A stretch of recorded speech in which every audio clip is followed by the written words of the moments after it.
So good day everyone. In this video I'm about to perform setup of Windows 2012 R2, but my version of 2012 R2 standard that I am about to perform is the standard evaluation, this one. And don't worry, it's already expired. So I also have my own steps when setuping the 2012 R2.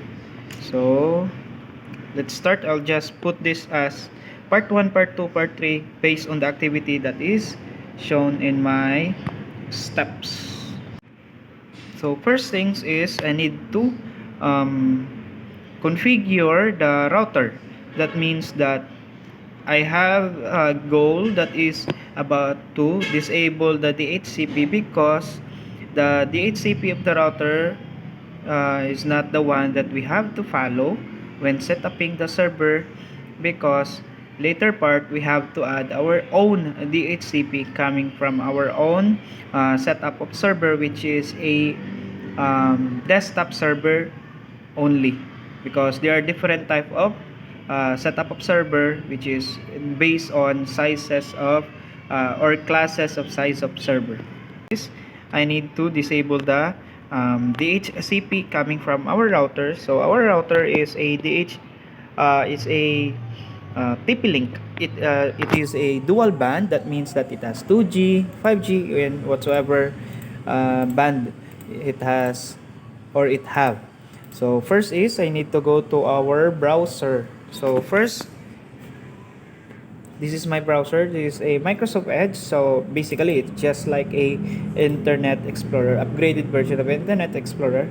So first is we need to go to our router to configure its DHCP, so that we need to, or we can disable it. So the first step is you need to know what is the default gateway of your router. So all you need to do is Windows R and go to command prompt, or just search CMD on the search bar, or you can do also a Windows R CMD and then, or Windows Run, and then this will prompt the CMD setup. In CMD, you have to type is basically ipconfig. Now it will show you, or it will show in the command prompt or the CMD, the default gateway. This is the IP address of our router. So this way we can access the configuration of a router. So I'll just have to copy this one. It's show that it has 192.168.0.1. That means that it has a classification of Class C by means of its first address. Now in this portion, I'm about to copy this one and paste it to our browser. So since I've already memorized it, but however, I just have to show you that we have to copy paste our default gateway to our browser. So 192.168.0.1. In this portion, I am now inside of the configuration of our router. My goal here is to disable the DHCP, or the Dynamic Host Configuration Protocol, which work as a range of how many user can access that network or can enter that network. So I have to find the DHCP. That means that in this bar, or in this section, I have to click the DHCP server. Then in this portion, I need to disable this one. So first is it has already checked, but however last time I already disabled this one, so I need to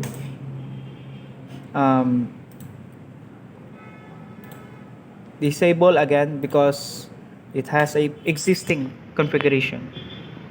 So I'm done with disabling the DHCP coming from our router. Now we are done with configuring the DHCP of the router based on the activity that is mentioned in this portion. So next step is I need to do is allowing of network connectivity. That means that I need to go to the services and locate the SSDP discovery, UPnP host, and make it into automatic the startup type. So let's go. This is both side, which means that the configuration is on server and also on the client desktop. So I need to search on the search bar services and enter. And the next step is you need to type S or find the SSDP. Just scroll down on the services and you can find the SSDP discovery. Now the SSDP discovery means that it will allow such as like UPnP, and also mentioned in the description the function of our SSDP discovery. So I need to automatic this one, apply, and okay, so we're done with SSDP discovery of the client. And the next step is we need to find the UPnP. So that means that this one is the UPnP device host. That means that I need to automatic apply, and okay, so we're done with configuring the services of the client, and we need to go to the configuring of services of the server, which is go to the services.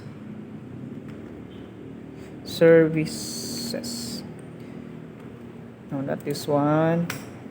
Services.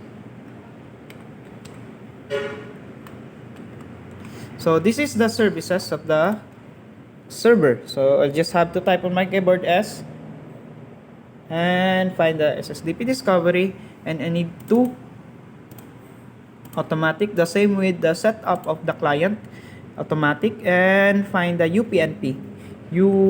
So UPnP device host is this one, and automatic apply, and okay. So we are done with allowing of network based on the activity that is under the services. So now I'm about to perform the checking of network connectivity. This one is where we can allow the connection from different devices with the same connection of our network. So first is my activity is checking of network connectivity. So first things first is I need to find the network and internet and go to the network and sharing center, and then change the advanced sharing center and turn on all network connectivity. So all you need to do is first is in this part I need to configure the client. So first I need to Windows R on our keyboard, or Windows run, and then type ncpa.cpl on our Windows run, and then enter. And now in this portion you can find the network and internet. Just click that one, and then network and sharing center, and find the advanced, and then you need to turn on this network discovery and turn on the file sharing, turn on the network discovery, turn on the sharing, the same with guest or public, private, the same, and all network just turn on, and also the password turn on to prevent from the type of like hacking on your network. So save so that no one can access unless with the personnel that knows what is the password. So we are done with the client. So now we have to go to our server. So the same setup, Windows R, ncpa.cpl,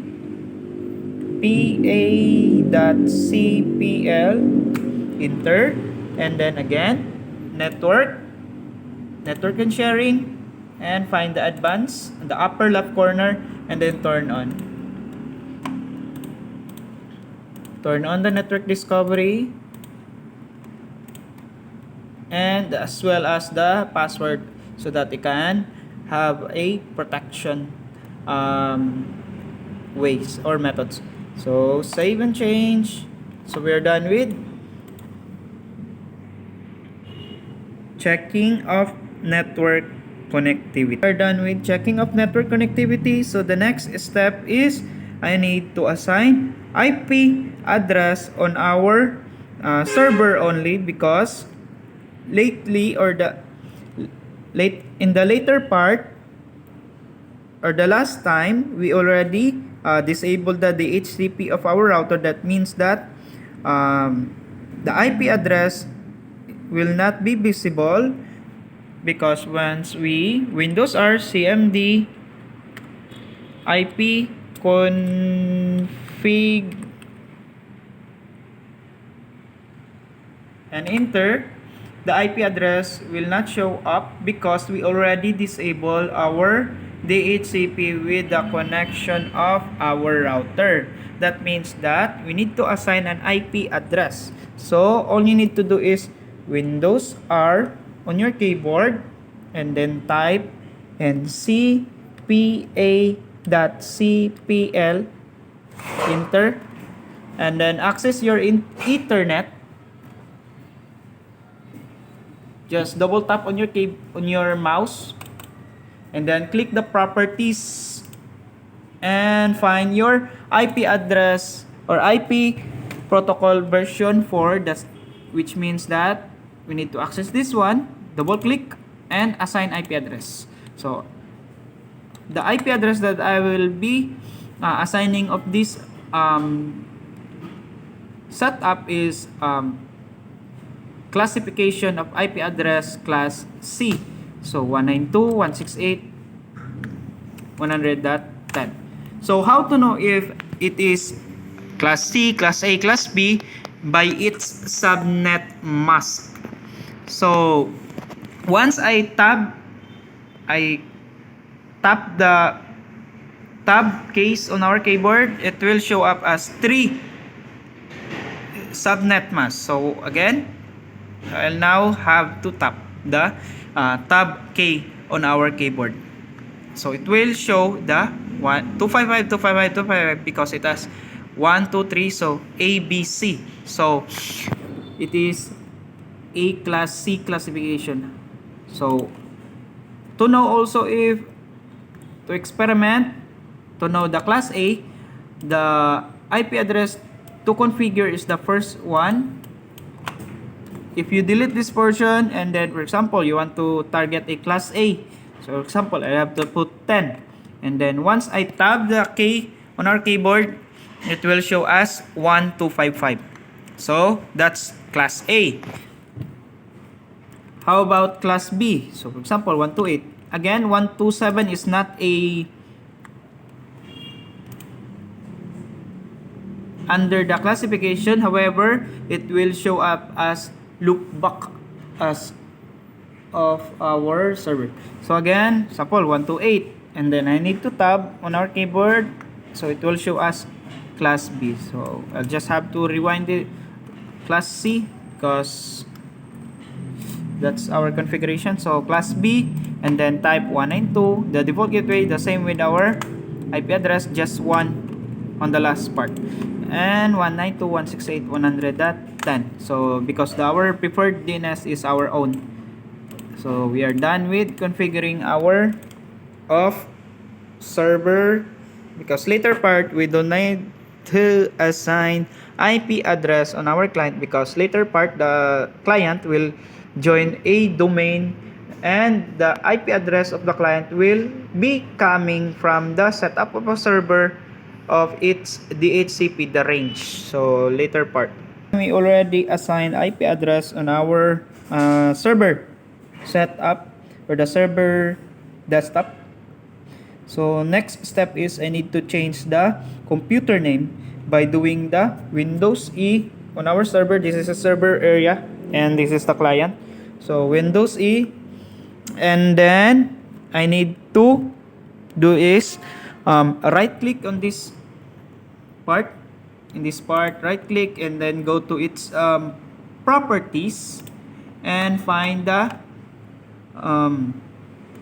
change a setting, this one, and then find the computer description. So we need to change change, click the change and change the computer name. For example, you need to type as server desktop, because our setup of server is just a server desktop. So it will show us you must restart your computer because we changed the computer name. And once we close and restart, you will just have to restart. The same with the client, so that we can process well our setup. So change setting, change the computer name into client.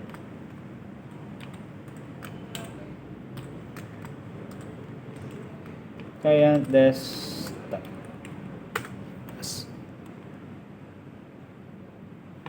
The same, it will just have to restart automatically, and then so now we have to log in our client.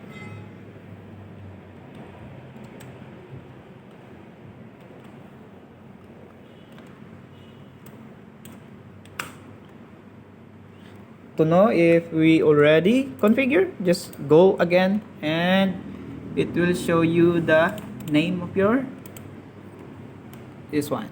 So we are done with changing of the computer name from server and to the client.